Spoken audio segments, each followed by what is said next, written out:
All right. I'm going to address the disadvantages and workability issues that Daniel has raised, starting with the disadvantage that a smoking ban would cause like an increase in alcohol driving and driving under the influence of alcohol. That might apply when the original bans were issued in bars because people had to go longer distances to where they were allowed to smoke and drink. But that relates to a smoking ban in their apartments doesn't make any sense. And actually, according to Caroline Coates, a senior administrative analyst for the City of Berwyn Glassons and Coat Department, a state policy would actually improve the situation than what we have right now with individual cities implementing the smoking ban, because under the current circumstances, smokers might move to another city, like for example Pasadena has outlawed smoking in apartments, people might move to another city, so actually the consequences of people living in other apartments are actually even greater in other cities, so making it a statewide mandate or law is actually going to improve the situation for all dwellers in apartments. The second point, the covering up of air vents.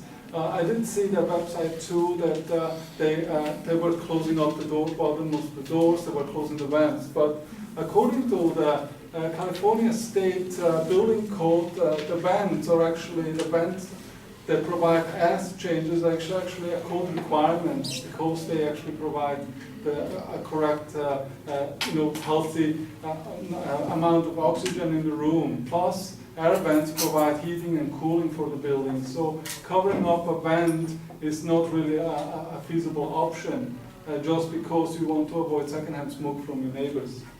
Third, the owner-occupied apartments. On any apartment that would, under the California, what they define multi-use apartment, multi-unit, apartment, is any apartment that shares a wall, ceiling, or a floor with another unit, which allows the chance for secondhand smoke to travel between apartments. So if an owner lives in one of those types of apartments, because he has adverse consequences to his neighbors, he actually would have to stop smoking in his apartment. And actually he would prefer, because under current law, as Senate Bill 332 has passed in 2011, in May 2011, he is actually liable to provide a safe environment in the units as an owner. And because he has the power now under California law, if he doesn't pass the law, he's actually liable if anything happens to his neighbors or his tenants. People don't comply to laws. I'm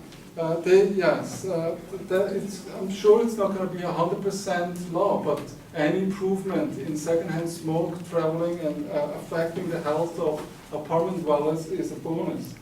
And for example, Pasadena, in their ordinance, the way that they enforce it, they had like a 12-month period of implementing this policy. They send out all the information to all the residents who all know about this law.